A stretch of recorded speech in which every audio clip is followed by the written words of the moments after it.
Disclaimer. To the Pharisees and Karens out there. How dare you! All guests on this show do not reflect the opinions of the host. The purpose of this show is to have interesting conversations, stretch our minds, and grow. Not what we want! If you are looking for an echo chamber, viewer and listener discretion is advised. You talk about extreme.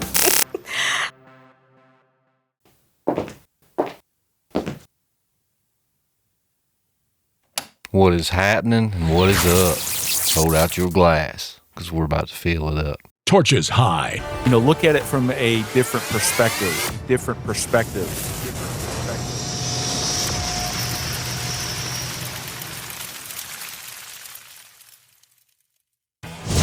Hey guys, what is happening and what is up? Hold out your glass, because we are about to fill it up. Welcome to the Prometheus Lens Podcast, the place where the conversations are always enlightening.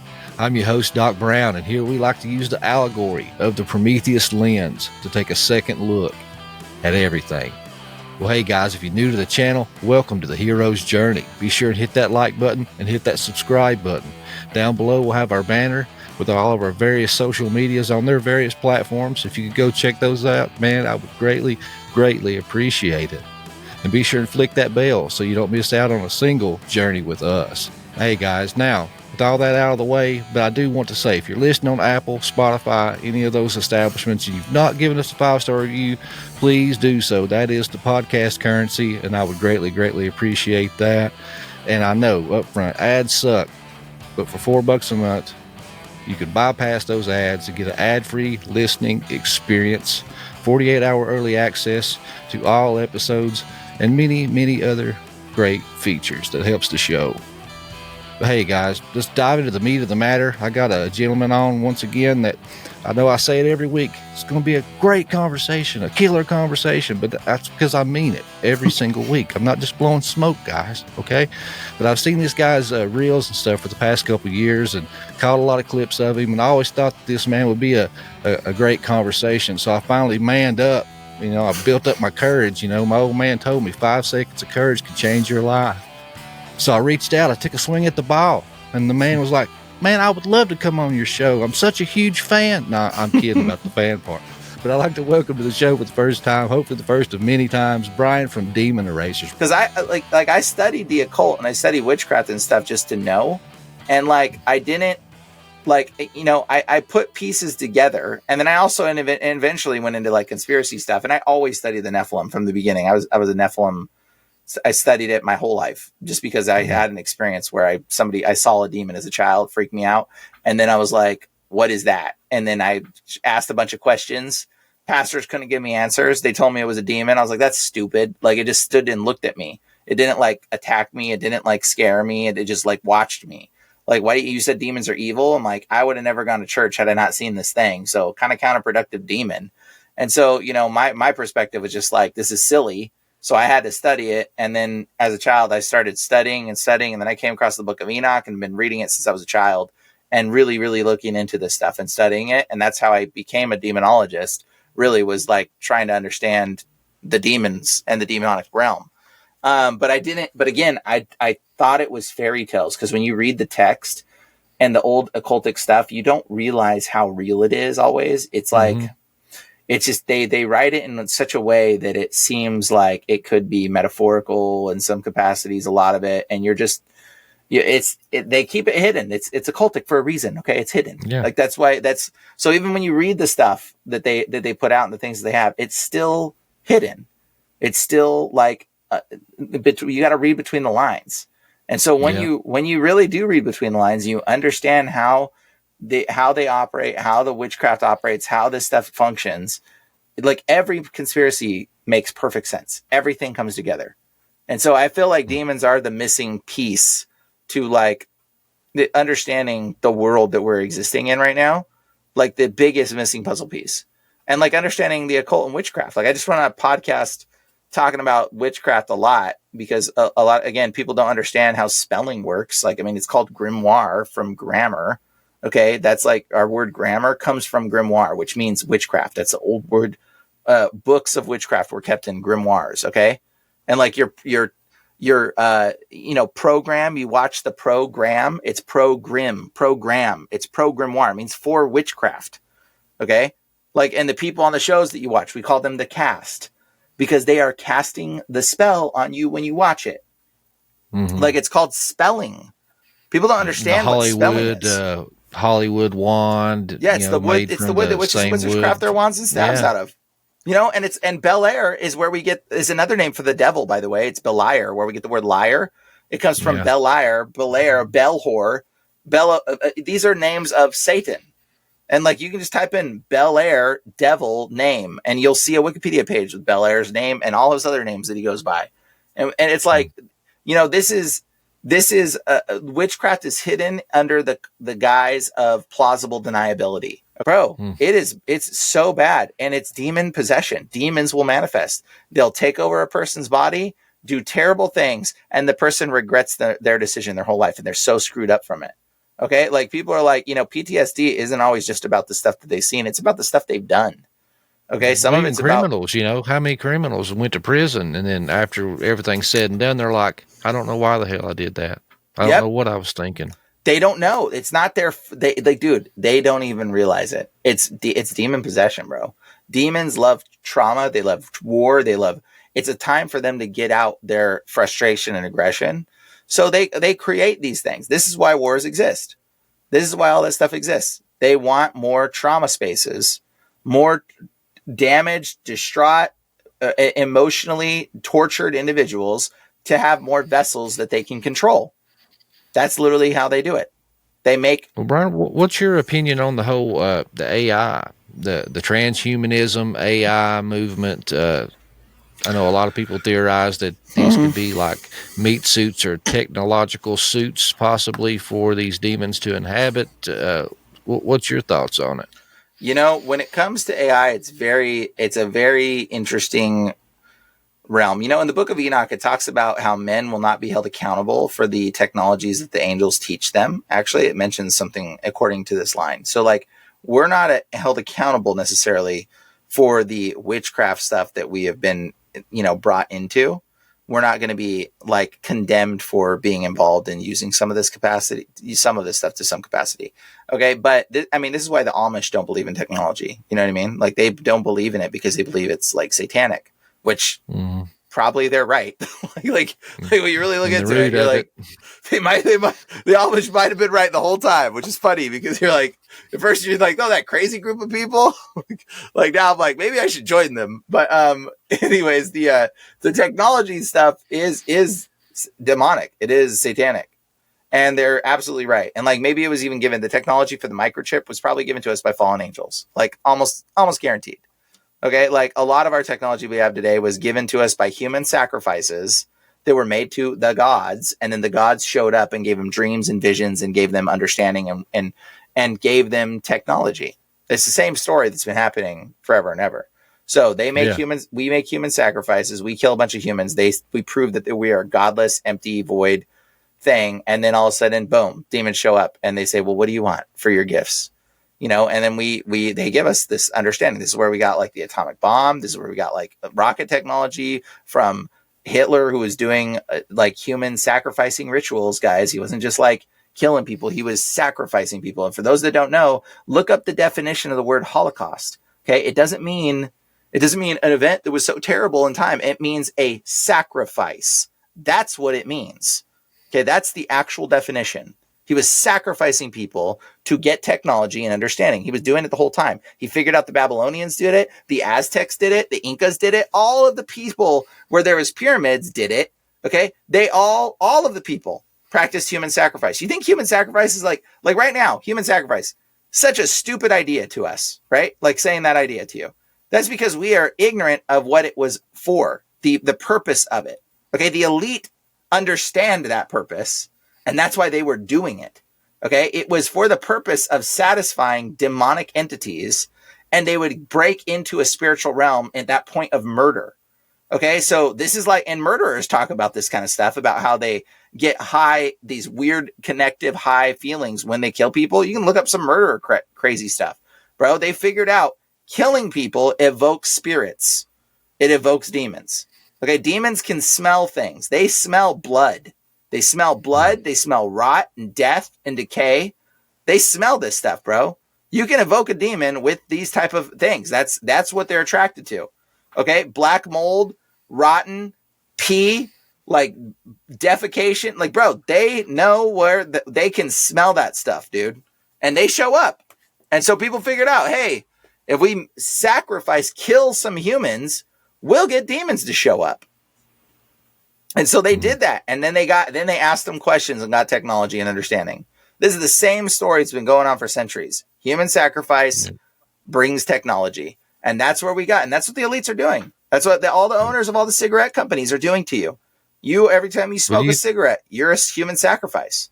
They know. And they want to bring about like demonic, chaos. They love this kind of stuff. And it's in old books. I mean, the old word for demon, by the way, is daemon. You know what it means in the Greek? It means the ones that know. Daemon. This is where we get the word genius from, because genius comes from the word genie, which is also jinn or demon. Okay. Genius is somebody who has a genie following them around, giving them supernatural understanding and wisdom. That's where the term genius stems from. So when you would say this person's a genius, no, they have a jinn. They have a demon giving them understanding. That's literally what a genius, by definition, root understanding comes from. Okay. Basically somebody that has a genie. What? Like a medium. They're basically a medium. That's what a genius is, a medium. And it absolutely is. And so like, we don't see these terms because we've been so deceived. The reality is society is put under what is called, they're spellbound. Okay. Most of society is spellbound. Like right now, people watching this hopefully are being broken out of it just by like hearing what I'm saying. I break spells. This is literally what I do. Part of casting out demons is breaking spells. But when you spell break, there's a difference. Like you can be under a spell. Like let's say you get turned into a frog, hypothetically, right? You get turned into a frog and you're like, I used to be a human. I need to be not a frog anymore. You're under a spell. Let's say you get turned into a frog and you don't even know that you used to be a human. You are spellbound. That's a different term. You understand? Like that means you are under a spell and you are unaware that you are under the spell. So that's where that term comes from. And so most people today are spellbound. Like they watch my videos. I think it's hilarious. Like some of my videos, they'll put out clips. Like I have some clickbaity clips out there that some people have put together, and they'll put out the clips and tag me. And I'm like, okay, I'll be tagged. Sure. But like, they'll be like, oh, you don't understand. Oh my gosh. Like this is so ridiculous. You're so stupid, blah, blah, blah. And they like say all these terrible things. And I'm like, bro, why don't you watch the full video of what I'm explaining? And you'll probably get a better understanding of it. Because if you're just watching a little clip without the full context, a lot of them, I tag them and I tell them to watch it. So like when I feel like, hey, you should watch this whole thing. I listen to the Holy Spirit. He's like, tag this one. I'm like, okay, tag this guy. Are you a hunter, a hiker, or just an outdoor enthusiast? Well, if you are, you know that good quality gear is hard to come by. And finding all-American made is like finding Bigfoot in the woods. Hence the name of Squatch Survival Gear. Head on over to squatchsurvivalgear.com. Use the code PLP10 for 10% off store-wide.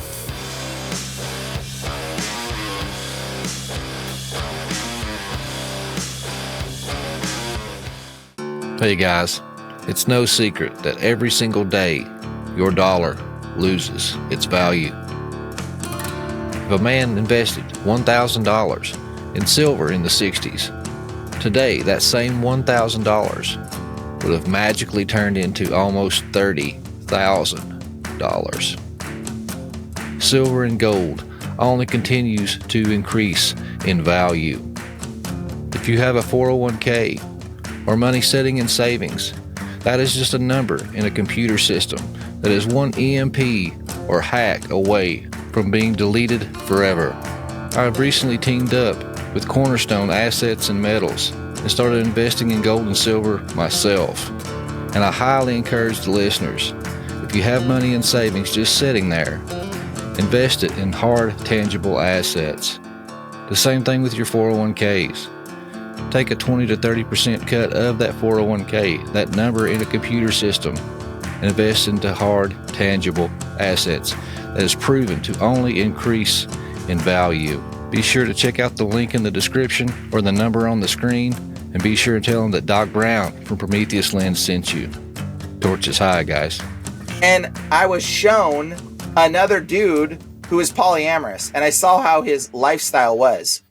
And I was like, whoa, that's how that works? And bro, I figured it out because I went to Burning Man and I got exposed to a show. I was shown something.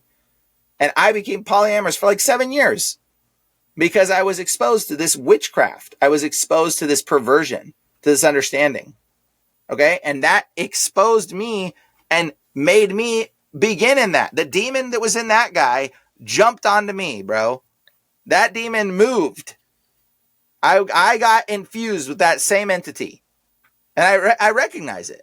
Like, bro, but like, the thing is, like, that's how demons move. They move off of you being ignorant and them exposing themselves like this. And you not knowing. So this is real witchcraft. This is real demons.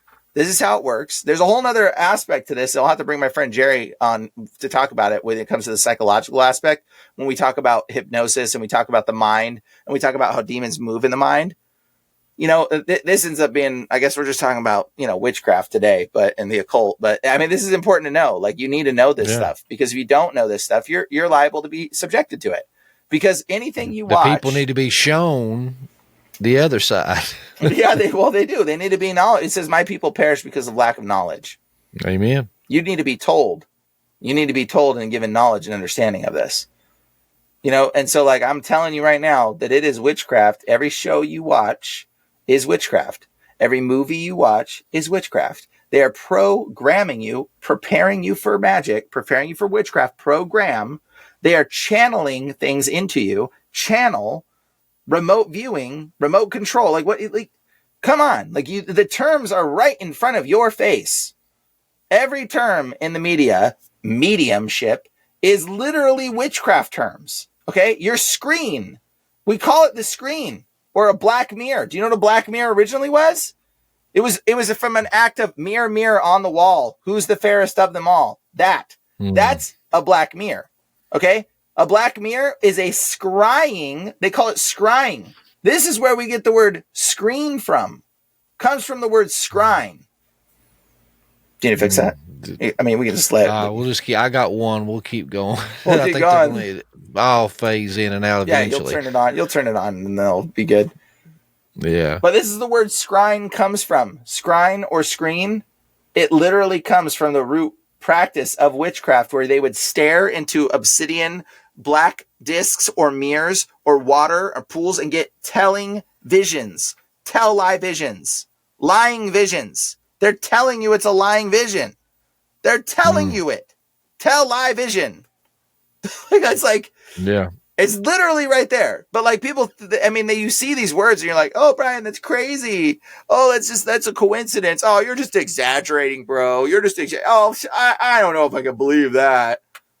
Bro, I've studied the occult for a real long time. I'm telling, dude, how much of this do I have to show you that it is a expression? Okay? How many things do I have to tell you that it's an exaggeration? When every word in witchcraft is utilized in your media, like it's just so obvious. It's so obvious, but people don't believe it because they're all spellbound. Okay? You watch a show and there is a woman on the show who's, you know, divorces her husband and raises her child on their own. You are being spellcasted and you don't even recognize it. You are being told a message and you don't see it, but they're saying it's okay to divorce your husband. It's okay to raise your kids on your own. It is not okay. It is not okay. Okay. But you watch a show where the single mom survives and blah, blah, blah. Guess what? That wicked little seed, that demon just moved into your mind and planted that little thought in your head. And now you think it's acceptable. Now you think it's okay. Now you think you can do it. Okay. And guess what? Now a situation will come. Another demon will plant something in his head. And then he'll do something that's inappropriate. And then it'll go back into your head. And then you'll be like, oh, cool. You know, I should divorce him. What? You know, the other people divorce. They're fine. They survived. They raise kids on their own. I can survive. No, that's wickedness, bro. That's demons planting thoughts in your head because you watch shows that, dude, I literally explained this. And one of the people in my comments talked about it. She said that she got a divorce. Her husband, they watched a show called Mad Men or something like, I don't know. Anyways, some TV show where the dude had all these women. And he said, and after they watched the show, her husband started being mad towards her and started treating her really badly and started wanting another woman. And then he ended up cheating on her. And then and it came from the show. She says, I can pinpoint it. Like, she was like, it was from the show, you know? So like, she literally just commented this, and it's hilarious because it's not funny, but it's like comical because it's right in front of your face and we don't see it. Watched a show, got it in his head that he could have multiple women and mistresses from watching a television show. And so he went out and did it. That's how it works. And, you know, and there's another aspect to witchcraft, which is bearing the truth. And that's a lot of what our social media has done. People are like, oh, well, it's only been recently where it's been really bad. No, it hasn't. It has been bad from its inception. You've just been ignorant to it. We've been so ignorant to it. You know what the deception was back then? It was erase the idea that the Nephilim were real. Okay, right now, everybody watching, if it's hitting you and it's convicting you, that's the Holy Spirit right now. That's the Holy Spirit waking your spirit up. That's you being spellbound, broken out of it. Okay, being broken out of the spellbound. Okay, you're being loosed just by knowing this information, just by having this understanding. Okay, this is how you come to this wisdom. So what you need to do is you need to start guarding your mind, guarding your heart, guarding your eye gates, guarding your ear gates. Okay, you got to start being cautious of the things that come out your mouth.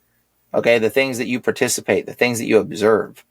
Okay, this is literally like, this stuff, it defines us, and we got to be careful to walk in righteousness before the Lord. You have to walk in righteousness before God. You got to be like, you know, you got to walk in truth. It says that, you know, to worship the Lord, you worship him in spirit and in truth. Okay, so right now you just got a whole spoonful of truth, hopefully, and that truth, you need to soak it in, absorb it, sit here, and you know what? If I'm going to give you some words right now, go throw some stuff out.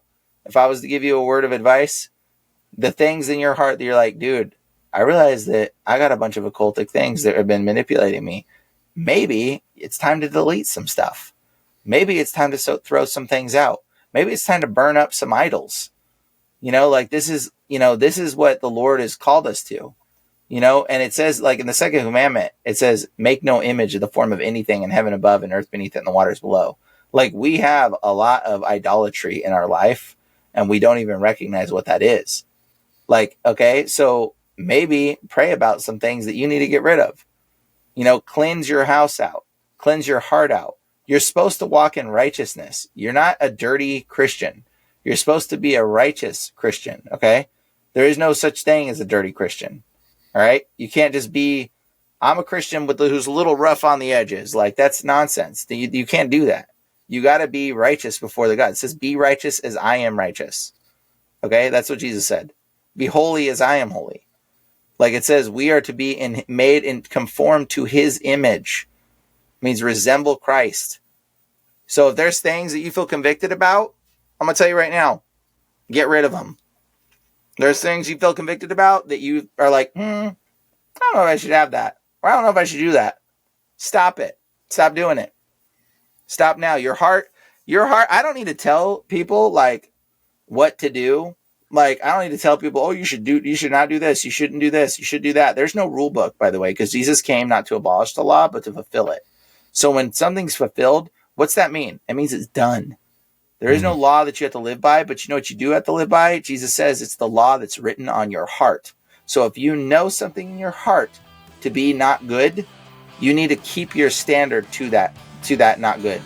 You need to hold yourself to it and be like, you know what? I'm going to not do this thing anymore. I'm going to stop doing this thing. Hey guys, what's happening? Hope you enjoyed that highlight reel. Hey, if you want the full conversation, be sure to go down to the description. I have links to the Spotify and Apple RSS feed. Go there, click the link. It'll take you to my RSS feed, and there you can enjoy the full conversation.